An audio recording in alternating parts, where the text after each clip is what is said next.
Ya Habibi ya Muhammad, marhaban fi marhaban.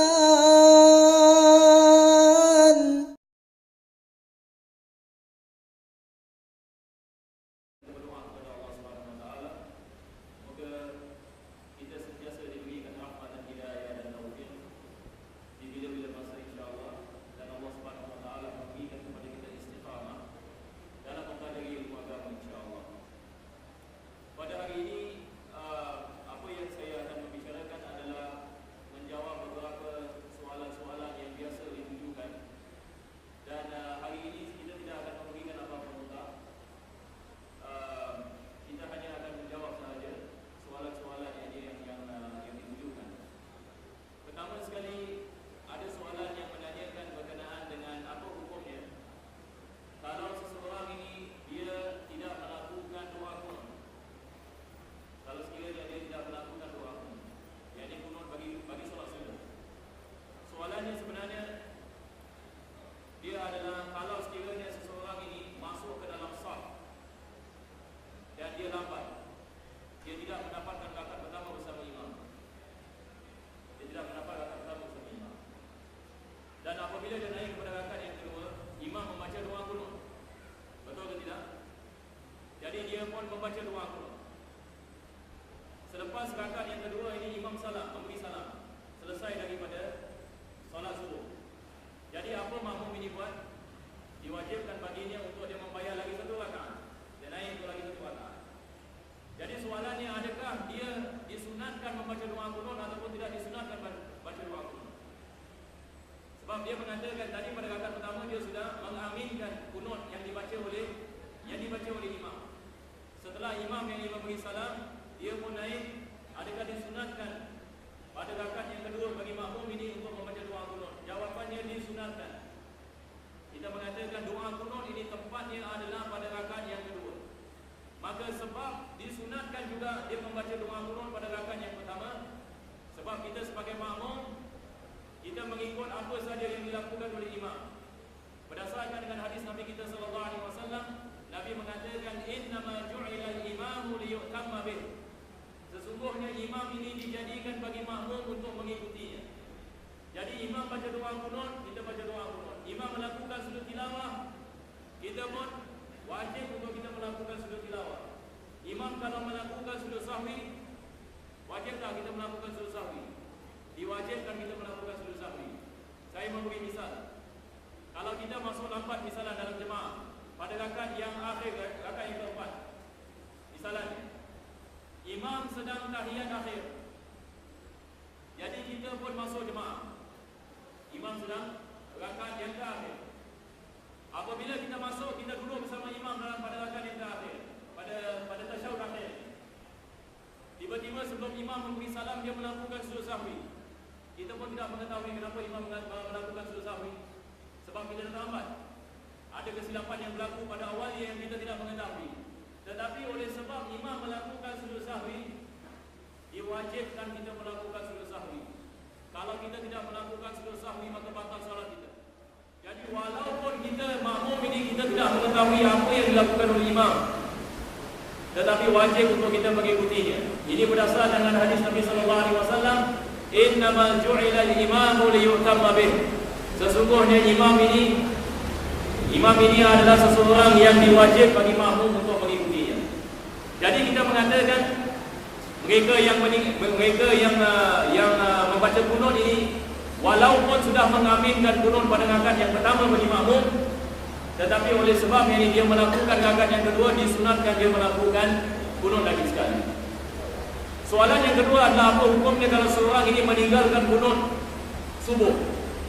Maka saya mengatakan orang yang meninggalkan kunut subuh ini terbagi kepada dua golongan. Pertama sekali, orang yang sengaja meninggalkan kunut. Satu orang ini dia sengaja tak nak baca kunut subuh. Adakah sah atau tidak solatnya? Kita mengatakan solat adalah sah. Kunut ini dia adalah daripada ab'ah, sunnah di dalam solat, dia tidak wajib. Dan kalau kita sengaja meninggalkan kunut sekalipun, dia tidak akan membatalkan solat kita. Cuma apa yang berlaku adalah solat yang kita melakukan ini ada kekurangan padanya. solat ini ada kekurangan. Golongan yang kedua pula, mereka yang meninggalkan kunut, biasanya mereka terlupa untuk membaca kunut. Salah mereka melakukan solat, selepas itu ini mereka terlupa nak membaca kunut, mereka terus ini melakukan sujud. Jadi apa nak buat? Maka kalau sekiranya dia teringat selepas tertinggal kunut tersebut di masa solat ini, dan dia teringat yang dia belum lagi membaca doa kunut, maka disunatkan dia melakukan sujud sahwi. Disunatkan dia melakukan sujud sahwi. Sebab doa kunut ini dia adalah daripada sunat ab'ah. Kita dalam solat ini, sunat ini terbagi kepada dua bahagian. Kita ada sunat ab'ah dan kita ada sunat hayat. Sunat ab'ah ini dia adalah sunat yang seakan-akan fardu. Seakan-akan fardu. Sebab dalil ini adalah dalil yang kuat. Maka kalau sekiranya kita meninggalkan sunat ab'ah, disunatkan kita melakukan sujud sahwi. Dan sebab kita melakukan sujud sahwi, dia adalah untuk menampalkan kekurangan yang ada pada solat kita. Itu sebab kita melakukan sujud sahwi. Daripada sunat ab'ah juga, kalau sekiranya kita meninggalkan tasyahud awal. Kalau kita meninggal tasyahud awal, sembahyang kita tetap sah. Walaupun yang ini kita meninggalkannya dengan sengaja. Sebab tasyahud awal ini dia adalah daripada sunat ab'ah. Tetapi kalau kita tidak sengaja kita meninggalkan tasyahud awal, disunatkan kita melakukan sujud sahwi. Jadi kita lihat di sini ada dua perkara yang menjadi sunat ab'ah dalam solat. Pertama sekali adalah doa kunut dalam solat subuh. Kedua adalah tasyahud awal. Kalau sekiranya kita meninggalkan dengan tidak sengaja, maka disunatkan kita melakukan sujud sahwi. Jadi ini adalah jenis sunnah yang pertama, sunat ab'ah. Kita ada lagi satu jenis sunat yang dikenali sebagai sunat hayat. Dan sunat hayat ini banyak sekali. Misalnya semua takbiratul intiqal. Semua takbiratul intiqal, yakni takbir selain daripada takbiratul ihram, semua adalah sunat hayat. Begitu juga membaca tasbih dalam rukuk. Subhana rabbiyal azim wa bihamdihi, subhana rabbiyal azim wa bihamdihi. Tasbih dalam sujud, subhana rabbiyal a'la wa bihamdihi. Ini semua dikenali sebagai sunat hayat. Dan sunat hayat ini tidak disunatkan kita melakukan sujud sahwi kalau sekiranya kita meninggalkannya. Misalnya kalau satu orang ini dia melakukan rukuk dan dia tidak bertasbih, dia tidak membaca subhana rabbiyal azim, subhana rabbiyal azim, dia tak baca. Dia hanya diam saja selepas itu sami Allahu liman hamidah. Maka kita mengatakan solatnya tetap sah. Dan oleh sebab ini adalah daripada sunat hayat, tidak disunatkan dia melakukan sujud sahwi. Jadi ini adalah dua jenis sunat yang ada pada solat, yang hanya disunatkan kita melakukan sujud sahwi hanya kalau sekiranya kita meninggalkan sunat ab'ah. Soalan yang ketiga yang banyak ditanya adalah berkenaan dengan qada. Adakah wajib seseorang itu mengqada solatnya kalau sekiranya dia meninggalkannya? Maka kita mengatakan masalah ini hampir-hampir kita ada ijma' ulama. Hampir-hampir yang mengatakan diwajibkan seseorang itu melakukan qada kalau sekiranya dia meninggalkan solat, sama ada dia meninggalkan dengan sengaja ataupun dia meninggalkan dengan tidak sengaja. Sama ada dia meninggalkan dengan sengaja ataupun dia tidak meninggalkan dengan sengaja. Dan pendapat yang mengatakan tidak diwajibkan qada adalah pendapat yang terlalu lemah, yang tidak boleh digunakan dalam memberikan fatwa. Maka kita mengatakan ulama-ulama empat mazhab, balik kepada empat mazhab kesemuanya mereka mengatakan diwajibkan melakukan qada bagi mereka yang meninggalkan dengan sengaja dan juga bagi mereka yang tidak meninggalkan dengan sengaja.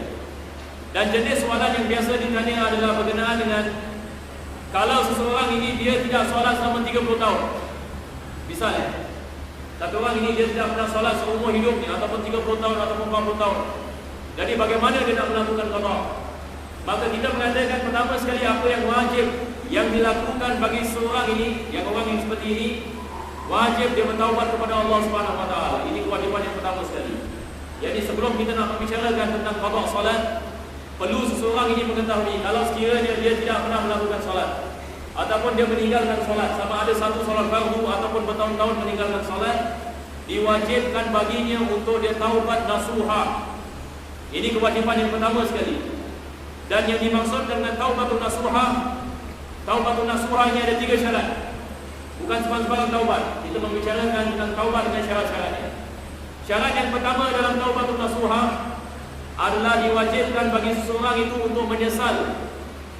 Menyesal adalah wajib. Jadi dalam dia bertaubat kepada Allah, dia menyesal tentang apa yang dia telah dilakukan, daripada peninggalannya dari solat-solat yang tidak dilakukannya. Perkara yang kedua, dia mesti berazam yang dia tidak akan balik kepada amalan tersebut. Mesti ada keazaman. Dan perkara yang ketiga adalah dia mesti cuba sedaya upaya untuk melakukan amalan tersebut dan untuk menggantikan amalan-amalan yang telah lalu yang tidak dikerjakan. Jadi ini 3 perkara mesti ada. Baru kita mengatakan ini adalah taubatun nasuha. Dan Allah Subhanahu wa taala dia berjanji dalam Al-Quranul Karim, dia akan mengampun segala dosa anak Adam. Segala dosa dia akan ampunkan. Sama ada seseorang ini tidak pernah melakukan solat, tidak pernah puasa, ataupun dia selalu melakukan zina ataupun minum arak dan sebagainya, tetapi kalau dia bersaksi bahawa dia tidak Tuhan melainkan Allah, dia bersaksi bahawa Nabi Muhammad SAW adalah Rasulullah, dia beriman kepada Al-Quranul Karim, dia beriman kepada segala kewajiban yang diwajibkan oleh Allah, maka dia adalah seorang Muslim. Dan kalau sekiranya dia melakukan taubatun nasuha, maka Allah Subhanahu wa taala berjanji dalam Al-Quran, Allah akan mengampunkan segala dosanya. Dia akan keluar daripada dosanya seperti seorang bayi yang keluar daripada perut ibunya. Ini adalah keindahan agama kita. Seseorang kalau melakukan taubatun nasuha, maka segala dosanya akan diampunkan oleh Allah Subhanahu wa taala. Tetapi dalam masa yang sama dia nak kena faham, diwajibkan baginya untuk cuba sedaya upaya untuk menggantikan apa yang dia tidak melakukan daripada perkara-perkara yang wajib. Jadi bagi mereka yang meninggalkan solat bertahun-tahun, maka ulama-ulama kita seperti Ibn Hajar Al-Haythami di dalam kitabnya, beliau mengatakan bagi orang seperti ini, apa dia perlu buat adalah tiap-tiap solat fardu dia melakukan qada. Jadi tiap-tiap solat fardu satu qada. Jadi dia tinggalkan semua qabliyah dengan ba'diyah. Solat sunnah semua tinggalkan. Kalau satu orang ini ada solat qada selama 20 tahun, tinggalkan segala solat sunnah, hanya tumpukan kepada solat qada. Jadi kalau sekiranya dia nak melakukan solat zuhur misalnya, jadi sebelum solat zuhur biasa orang akan sembahyang sunat, tapi dia tak payah sembahyang sunat. Jangan sembahyang sunat, gantikan sembahyang sunat dengan solat qada. Ini lebih afdal baginya. Sebab solat qada ini dia hukumnya adalah wajib. Solat sunnah adalah sunnah. Dan solat wajib ini pahala dia berganda-ganda di sisi Allah Subhanahu wa taala daripada solat sunnah. Jadi tinggalkan yang sunnah, tumpukan yang wajib. Ini yang sepatutnya seorang ini melakukan. Jadi sebelum dia melakukan solat zuhur, solat fardu zuhur, dia melakukan solat qada zuhur. Sebelum dia melakukan solat asar, dia melakukan solat qada asar.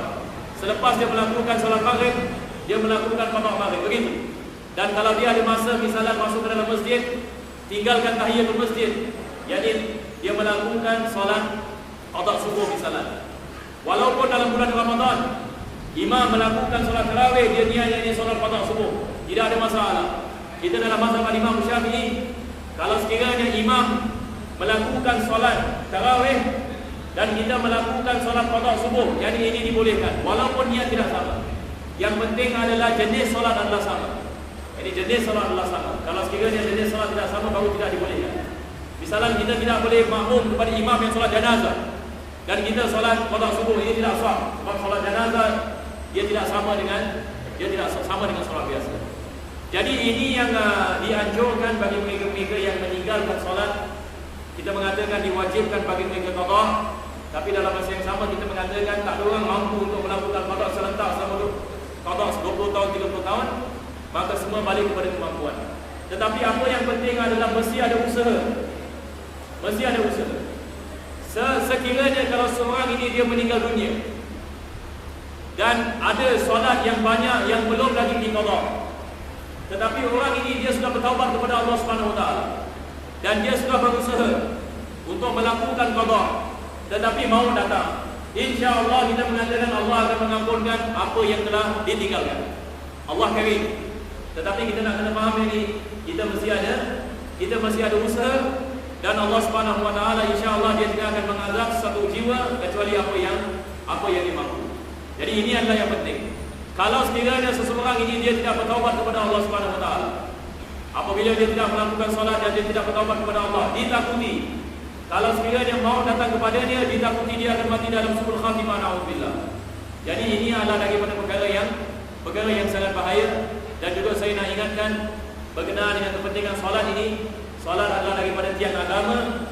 Dan ulama kita mereka berselisih pendapat sama ada seseorang ini boleh dianggap sebagai seorang Islam kalau sekiranya dia meninggalkan solat ataupun tidak boleh dianggap sebagai seorang Islam. Kita ada perbezaan di antara Imam Syafi'i dengan Imam Ahmad bin Hanbal. Imam Ahmad bin Hanbal beliau mengatakan barang siapa yang meninggalkan solat dengan sengaja, bukan dengan keuzuran. Kalau sekiranya dia meninggalkan solat dengan sengaja tanpa keuzuran, maka dia terkeluar daripada agama Islam. Ini mazhab Hanbali begitu. Tetapi dalam mazhab Imam Syafi'i, kita mengatakan selagi seseorang itu mengaku bahawasanya solat itu wajib atas dirinya, dan kalau dia tidak melakukannya dengan sebab malas ataupun tidak mahu dan sebagainya, maka dia tetap dianggap sebagai orang Islam. Dan sebab perbezaan di antara Imam Syafi'i dengan Imam Ahmad ini, dia adalah hadis Nabi SAW yang mana Nabi mengatakan, man taraka as-salata muta'ammidan faqad kafara jihara. Barang siapa yang meninggalkan solat dengan sengaja, maka sesungguhnya dia telah kufur dengan nyata. Jadi itu sebab ulama kita berselisih pendapat tentang apa yang dimaksudkan di dalam hadis ini. Bila Nabi kita SAW mengatakan kafara jihara, dia telah kufur dengan nyata, maka Imam Ahmad mengambil makna dalam segi literal ataupun dalam segi zahir. Dia mengatakan seorang itu keluar daripada agama. Tapi Imam Syafi'i dia mengatakan maksudnya bukanlah dia keluar daripada agama, tetapi maksudnya adalah kalau sekiranya dia mengingkari solat tersebut, barulah yang dia terkeluar daripada agama Islam. Baik. Soalan yang keempat adalah berkenaan dengan ulumul Quran. Ada orang ini dia bertanya, berapakah nama sahabat Nabi SAW yang disebut dalam Al-Quran Al-Karim? Berapakah nama-nama sahabat Nabi kita SAW yang disebutkan dalam Al-Quran Al-Karim dengan namanya, bukan dengan sindiran ataupun dengan apa, dengan namanya. Berapakah nama yang disebutkan dalam Al-Quran? Maka kalau saya tujukan soalan ini kepada jemaah sekalian, berapakah nama sahabat Nabi SAW yang disebutkan dengan namanya di dalam Al-Quran Al-Karim? Apakah jawapannya? Adakah nama sahabat Nabi SAW yang disebut dalam Al-Quran? Pada hakikatnya kita ada dua nama sahabat Nabi SAW yang disebutkan dalam Al-Quran Al-Karim. Nama yang pertama, nama yang masyhur, kebanyakan orang mungkin mengetahui. Orang yang mempelajari tafsir, mereka akan mengetahui. Nama sahabat Nabi SAW yang pertama yang disebutkan dalam Al-Quran dengan namanya adalah Zaid bin Harithah. Ini dalam surah Ahzab. Allah Subhanahu wa taala mengatakan, wa idza qada Zaidun minha watara zawwajnakaha. Ini adalah berkenaan dengan perkahwinan Nabi SAW dengan Zainab binti Jahsh, yang mana wanita ini Zainab binti Jahsh ummul mukminin, pada awalnya beliau berkahwin dengan seorang sahabat yang namanya Zaid bin Harithah, yakni satu orang yang digelar sebagai anak Muhammad SAW. Nabi mengambil dia sebagai anak angkat. Dia berkahwin dengan Zainab binti Jahsh, dan apabila dia ceraikan Zainab binti Jahsh, Nabi SAW berkahwin dengan Zainab binti Jahsh. Dan Allah Subhanahu wa taala menyebutkan perkahwinan ini dalam Al-Quran dalam surah Al-Ahzab dengan mengatakan idza qada Zaidun minha watara zawwajnakaha. Dan apabila Zaid, yakni nama Zaid disebutkan dalam Al-Quran, apabila Zaid radhiyallahu an telah menyempurnakan hajatnya bersama wanita tersebut, zawwajnakaha, maka kami mengkahwinkan kepada wanita tersebut, yakni Zainab binti Jahsh, kepadamu ya Rasulullah sallallahu alaihi wasallam. Ini adalah yang pertama. Yang kedua ini nama sahabat Nabi SAW yang kedua, dan mungkin sebahagian daripada antum mungkin akan terperanjat kalau saya mengatakan ini. Nama yang kedua adalah Isa bin Maryam alaihissalam. Nabi Isa alaihissalam, beliau bukan saja seorang rasul yang diutuskan oleh Allah Subhanahu wa taala, tetapi dalam masa yang sama beliau adalah sahabat Nabi SAW. Bagaimana Nabi Isa alaihissalam boleh menjadi sahabat Nabi SAW? kita balik kepada kisah peristiwa Isra dan Mi'raj. Nabi kita SAW sebelum Mi'raj, sebelum naik ke langit, Nabi kita SAW dia telah berpergian kepada mana? Daripada Masjidil Haram ila Masjidil Aqsa allati barakna fiha wa hawla. Nabi kita SAW melakukan Isra daripada Masjidil Haram ila Masjidil Aqsa. Dan berdasarkan dengan hadis yang sahih, apabila Nabi kita SAW beliau berada di dalam Masjid Al-Aqsa, beliau bertemu dengan semua nabi-nabi dan semua para rasul daripada Nabi Adam AS hingga kepada Nabi Isa AS. Semua nabi-nabi semua yang ditemui. Dan daripada syarat sahabat Nabi SAW adalah seseorang yang bertemu dengan Nabi, beriman kepada Nabi dan mati dalam Islam. Ini adalah daripada syarat sahabat. Maka kita mengatakan Nabi Isa AS apabila bertemu dengan Nabi kita SAW di Baitul Maqdis pada peristiwa Isra dan Mi'raj, ini yang menyebabkan beliau menjadi sahabat Nabi SAW. Ada orang mungkin mengatakan, bagaimana dengan nabi-nabi yang lain? Kita mengatakan nabi-nabi yang lain bukanlah daripada sahabat Nabi SAW. Sebab nabi-nabi yang lain bertemu dengan Nabi kita SAW dengan roh, tetapi Nabi Isa AS bertemu dengan Nabi kita SAW roh dan jasad. Sebab Nabi Isa AS dia belum lagi meninggal dunia. Betul ke tidak? Kita dalam akidah Ahlus Sunnah wal Jamaah, kita mengatakan Nabi Isa AS dia tidak meninggal dunia dan dia tidak disalib. Dia belum lagi meninggal dunia dan dia akan datang insya-Allah. Dia akan datang yang ini sebelum yang berlakunya kiamat. Jadi dia ini Nabi Isa AS hidup dengan jasad dan roh.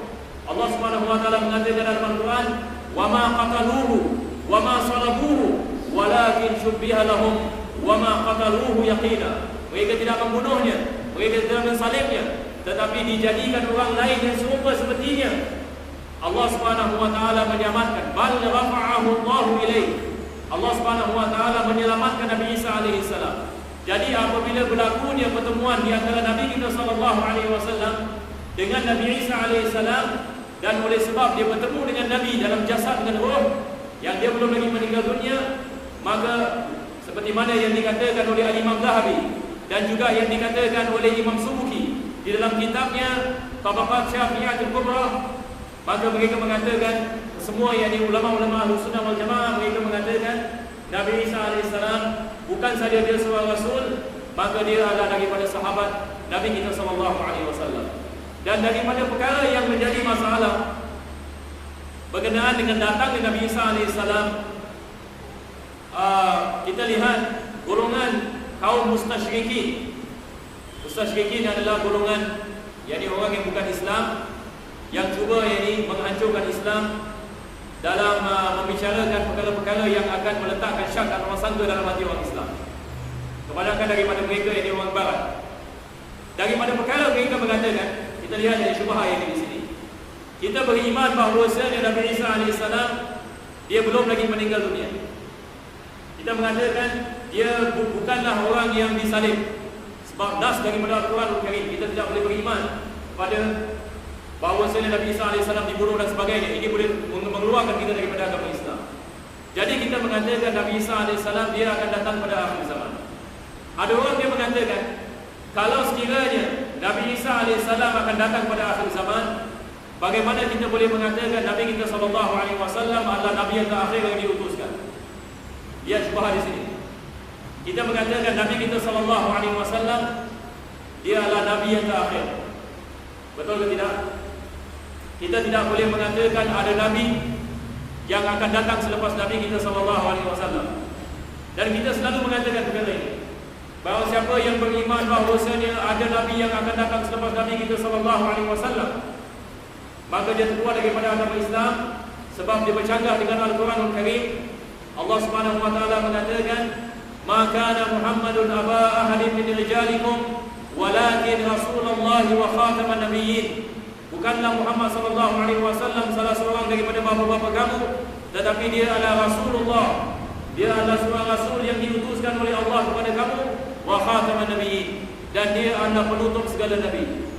Maka kita mengatakan Nabi kita sallallahu alaihi wasallam adalah penutup segala nabi, dan tidak akan ada nabi yang akan datang selepas Nabi sallallahu alaihi wasallam. Yang dimaksudkan di sini adalah nabi yang membawa syariat. Nabi Isa alaihissalam dia adalah berbeza dengan apa yang kita mengatakan. Kita mengatakan memang betul Nabi Isa alaihissalam dia akan datang. Tetapi kita nak kena faham di mana dirahmati Allah Subhanahu wa taala. Apabila datangnya Nabi Isa alaihissalam kepada umat manusia, kepada umat ini, dia datang sebagai umat Nabi sallallahu alaihi wasallam dan bukan seorang nabi yang diutuskan. Hendaklah kita faham ini hakikat ini baik-baik. Sebab orang ini mungkin dia akan keliru, dia mengatakan bagaimana Nabi Isa akan datang dan kita mengatakan tidak akan ada Nabi yang akan datang. Kita mengatakan datangnya Nabi Isa alaihissalam, dia bukan membawa syariat yang baru. Dia bukan membawa syariat kitab Injil, tidak. Tetapi dia datang membawa syariat Nabi Muhammad sallallahu alaihi wasallam. Dia datang membawa syariat daripada Al-Quran dan dia membawa sunnah Nabi kita sallallahu alaihi wasallam. Dia akan menegakkan kebenaran dan dia akan menolak segala kemungkaran yang akan berlaku di atas muka bumi ini. Maka kita mengatakan Nabi Isa alaihissalam dia adalah seorang rasul, dia adalah seorang nabi. Cuma apabila dia diutuskan oleh Allah Subhanahu wa taala, dia menjadi umat Nabi kita sallallahu alaihi wasallam dan bukan nabi yang diutuskan membawa syariat. Itu sebab kita tetap mengatakan barang siapa yang bercanggah dengan ayat khataman nabiyyin yang iktikad bahawasanya ada nabi yang datang selepas Nabi sallallahu alaihi wasallam yang mengatakan dia mendapat wahyu dan baru dan sebagainya, maka ini semua adalah perkara yang tertolak. Jadi saya rasa di sini saja menjawab ini beberapa kemusykilan yang dikemukakan. Kecuali kalau ada jemaah yang ada soalan untuk ditanyakan, boleh insya-Allah ini kita mengambil sedikit masa. Tapi kalau tidak ada, insya-Allah kita akan meneruskan pada minggu-minggu yang akan datang. Berkenaan dengan nota-nota yang kita akan berikan, insya-Allah pada minggu-minggu yang akan datang kita akan melakukan perkara yang sama. Kita kena lihat kepada soalan yang ditujukan. Kalau sekiranya soalan tersebut adalah soalan yang perlu untuk kita membahas dan melihat dengan terperinci, maka perlu untuk kita memberikan nota insya-Allah.